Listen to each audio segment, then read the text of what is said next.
Lok Sabha vote কাছে আসতেই vote কারবারিদের নতুন ইস্যু বিষ্ণুপুর ওভারব্রিজ। সিঁদুরে মেঘ দেখছে বিজেপি। ওভারব্রিজ ভরিয়ে দিল দলীয় পতাকা। অস্তিত্ব রক্ষার লড়াই কটাক্ষ তৃণমূলের। পতাকা দেখে তৃণমূল ভয় পাচ্ছে, দাবি বিজেপির। বিষ্ণুপুরের রেললাইনের ওপর জাতীয় সড়কে ওভারব্রিজে ট্রায়াল রান শুরু হতেই বিজেপি কর্মীরা পতাকায় মুড়ে ফেললেন ওভারব্রিজ। সূত্রের খবর, লোকসভা ভোটে বিজেপি ওভারব্রিজ তৈরি সফলতাকে প্রচারের হাতিয়ার করার পরিকল্পনা করেছিল, কিন্তু আনুষ্ঠানিক উদ্বোধনের আগে জেলা প্রশাসনের পক্ষ থেকে ওভারব্রিজে ট্রায়াল রান শুরু করতেই বিজেপি নেতৃত্বরা সিঁদুরে মেঘ দেখতে আরম্ভ করে।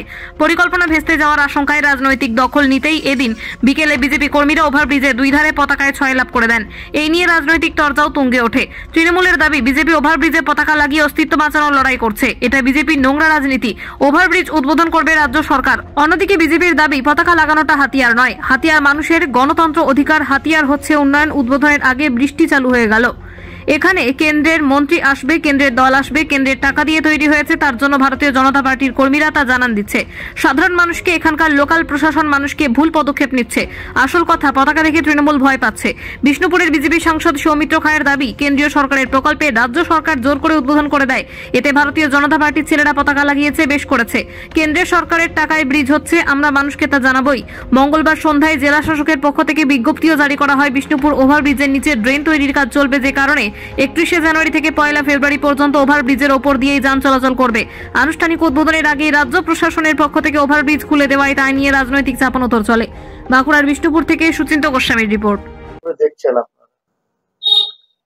দেখুন, এই ভোটের লোকসভা ভোটের আগে ওরা এই ওভারব্রিজ নিয়েও একটা রাজনীতি শুরু করেছে। এটা ওদের হাতিয়ার কিছু নেই, ওদের আছে অস্ত্র কিছু নেই যে নিয়ে ভোটে লড়বে। 11 বছরে কিছু করতে পারেনি, ব্যর্থতা, যার জন্য তারা উদ্বোধনই হলো না। সেখানে তারা দলীয় পতাকা লাগিয়ে তারা একটা চমক দেখাবার চেষ্টা করে যাচ্ছে। এই পুলের ব্রিজের অধিকাংশটাই তো রাজ্য সরকারের। রেলের কিছু সাহায্য, রেলের কিছু ব্যাপার কিছুটা আছে, কিন্তু অধিকাংশটাই রাজ্য সরকার। সেখানে তড়িঘড়ি করে এরা একটা গিমিক ওদের সব ব্যাপারেই যেমন একটা গিমিকের তৈরি করার চেষ্টা করে। নিজেদের ব্যর্থতা, 11 বছরের কিছু করতে পারেনি, তার ব্যর্থতা ঢাকাবার জন্য এই ওভারব্রিজ নিয়েও তাদের পতাকা লাগিয়ে তারা দেখাচ্ছে যে আমরা এটা করছি। অধিকাংশ রাজ্য সড়ক রাজ্য সরকারের, তার উপরে যখন ব্রিজ হচ্ছে যেটা, সেটা গোটাটাই রাজ্য সরকারের। কিছুটা রেলের সহযোগিতা কিছুটা আছে, তো সেই জায়গায় ভোটের রাজনীতি করার জন্য তারা ছটপট করছে কি করে ভোটের রাজনীতি চলছে, মরিয়া চেষ্টা ভোটের রাজনীতি।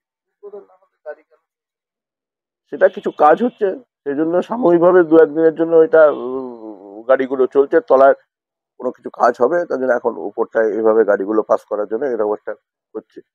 এখনই উদ্বোধনের এটা হয়নি, এবং এটা নিয়ে একটা জঘন্য রাজনীতি, যেটা বিজেপির সর্বনাশা দল।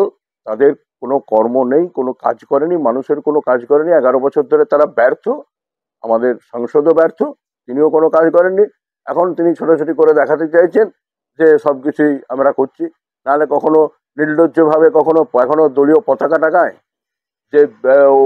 যে ব্রিজের এখন উদ্বোধন হলো, দলীয় পতাকার তো প্রশ্নই ওঠেনি।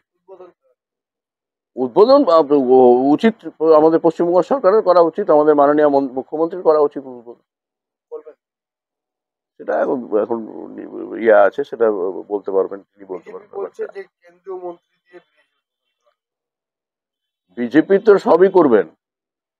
পশ্চিমবঙ্গ সরকারের যাকে দাগ বুলিয়ে ওনারা সব জায়গায়, রাজ্যে যেমন আজকে কন্যাশ্রী হচ্ছে, সব লক্ষ্মীশ্রী হচ্ছে, তো ওরা এই মানুষকে বিভ্রান্ত করার একটা ওদের চেষ্টা, অপচেষ্টা একটা। পায়ের তলার মাটি নেই, সামনে দুয়ারে ভোট লোকসভার।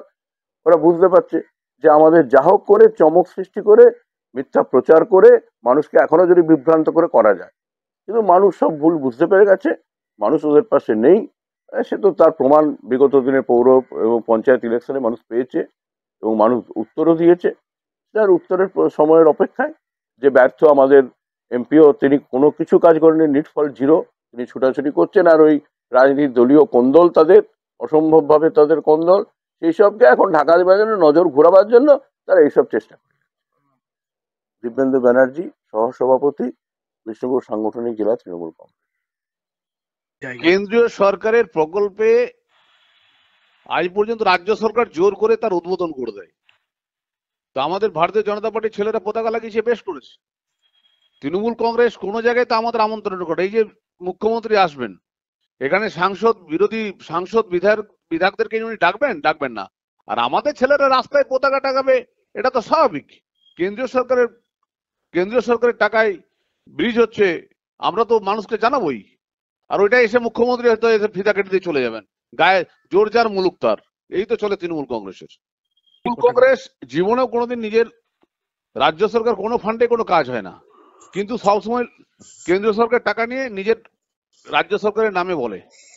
ঘৃণ্য রাজনীতি করছে তৃণমূল কংগ্রেস। তৃণমূল কংগ্রেসকে বলুন, মমতা বন্দ্যোপাধ্যায় তো আসছেন, তিনি আমাদেরকে আমন্ত্রণ করুন, বিধায়ক এবং সাংসদদের, বিরোধী, তাহলে তো জানবো। রেল তো বিরোধী দলের সাংসদদেরও ডাকে, সরকারি দলের সাংসদেরও ডাকে। রেল তো কোনো ভাবে বিচ্ছেদ দেখে না। তৃণমূল কংগ্রেসকে বলুন যে আমাদেরকে ডাকতে মিটিং এ, তাহলে জানবো কি কারণে লাগানো হয়েছে। না, পতাকা কি কারণে লাগানো হয়েছে বলতে স্থানীয় কোনো হয়তো ধরুন যে কোনো প্রোগ্রাম থাকতে পারে, ভারতীয় জনতা পার্টির পতাকা লাগিয়েছে, সে তো সব জায়গাতেই লাগানো। ওভারব্রিজটা কেন্দ্রীয় সরকারের টাকায় তৈরি, জনতার জন্য। সেখানে আপনার ধরুন রাস্তার ধারে কোনো মানে ভারতীয় জনতা পার্টির অনুষ্ঠানে বা কোনো প্রোগ্রাম থাকলে পতাকা যেমন টাঙায় সে টাঙায়। এটা দেখে ধরুন তৃণমূলের ভয় পাওয়ার কিছু নেই। ভারতীয় জনতা পার্টির পতাকা দেখলে ওরা ভয় পাচ্ছে, ভয় পাওয়ার কি আছে? পতাকা তো চারদিকে টাঙানো আছে, সমস্ত রাজনৈতিক দলই টাঙায় আর কি, ঠিক আছে। আমরা পতাকা টাঙাচ্ছি। তো ওরা এখন ব্যাপার হচ্ছে যে ওরা এখন বলছে এটা রাজ্য সরকার করেছে, এই করেছে, সেই করেছে। অ্যাকচুয়ালি তা নয়। সাধারণ মানুষের কাছ থেকে সত্যতা লুকিয়ে বেড়ানোর জন্য এই ভয় পাচ্ছে।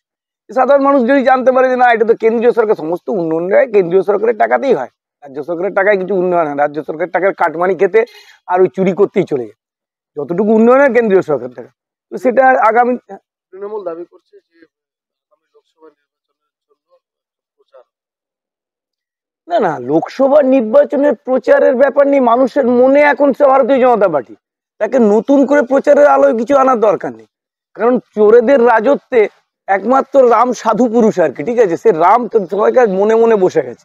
তো তারা উৎখাত করার চেষ্টা করলেও এটা করতে পারবে না। ওটা নিয়ে আমাদের চিন্তা। না, হাতিয়ার করার কোনো ব্যাপারই নেই। ভারতীয় জনতা পার্টির হাতিয়ার হচ্ছে গণতন্ত্র। পতাকা, ওভারব্রিজ, এগুলো ভারতীয় জনতা পার্টির হাতিয়ার নয়। ভারতের গণতন্ত্র এবং উন্নয়ন, এই দুটো হাতিয়ার করে ভারতীয় জনতা পার্টি সারা ভারতবর্ষে কাজ করছে। এখানেও আসছে, মানুষের মনের মধ্যে রয়ে গেছে। এটা থেকে পতাকা থেকে অযথা ভয় পাচ্ছেন কি বলে তৃণমূল কংগ্রেসের নেতারা। পতাকায় ভয় নেই। আমার নাম দেবপ্রিয় বিশ্বাস, আর বিষ্ণুপুর সাংগঠনিক জেলার মুখপাত্র।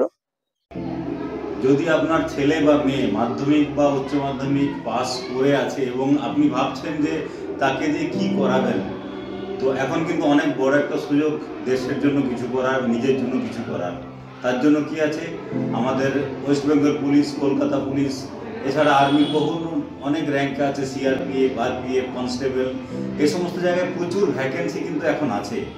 তো তাদের যদি মানসিকভাবে তারা যদি প্ল্যানিং করে থাকে যে হ্যাঁ আমরা ডিফেন্সের বিভিন্ন জায়গাতে আমরা জয়েন করব, তাহলে কিন্তু বেঙ্গল ডিফেন্স একাডেমি তাদেরকে একদম সম্পূর্ণভাবে ট্রেনিং দেওয়া হবে। কী ট্রেনিং পাবে? প্রথমে তারা এডুকেশনাল সাপোর্ট পাবে সমস্ত রকমের। আমাদের অনেক রকম স্যার আছে, GK, GI, math, English, reasoning সবগুলো হবে এখানে পড়াশোনা। তার সাথে সাথে গ্রাউন্ডে প্র্যাকটিসও তারা পাবে প্রতিদিন। গ্রাউন্ডে 10 জনের সাথে তারা প্র্যাকটিস করলে তারা বুঝতে পারবে যে তারা 10 জনের আগে আছে কি 10 জনের পরে থাকছে। তাহলে তার এরিয়া অফ ইমপ্রুভমেন্ট, যে কোন জায়গায় ডেভেলপ করা দরকার সেটা বুঝতে পারবে। তার সাথে তাদের রেগুলার বেসিসে মেডিকেল টেস্ট এটা তো হয়। তাই বেঙ্গল ডিফেন্স একাডেমিতে আপনারা আপনাদের ছেলে বা মেয়েকে পাঠাতে পারেন। এখান থেকে কিন্তু আমরা তাদের সম্পূর্ণরূপে তৈরি করে দেবো পরবর্তী পরীক্ষার জন্য। তাই আর দেরি কেন, এখনই নিচের নাম্বারে আপনারা কল করুন এবং সিট বুক করুন। আমাদের কিন্তু ব্যাচ শুরু হয়ে গেছে, সামনে প্রচুর ভ্যাকেন্সি, আর সেই ভ্যাকেন্সিতে তারা যাতে করে নিজেদেরকে অ্যাপিয়ার করতে পারে তার ব্যবস্থা করুন।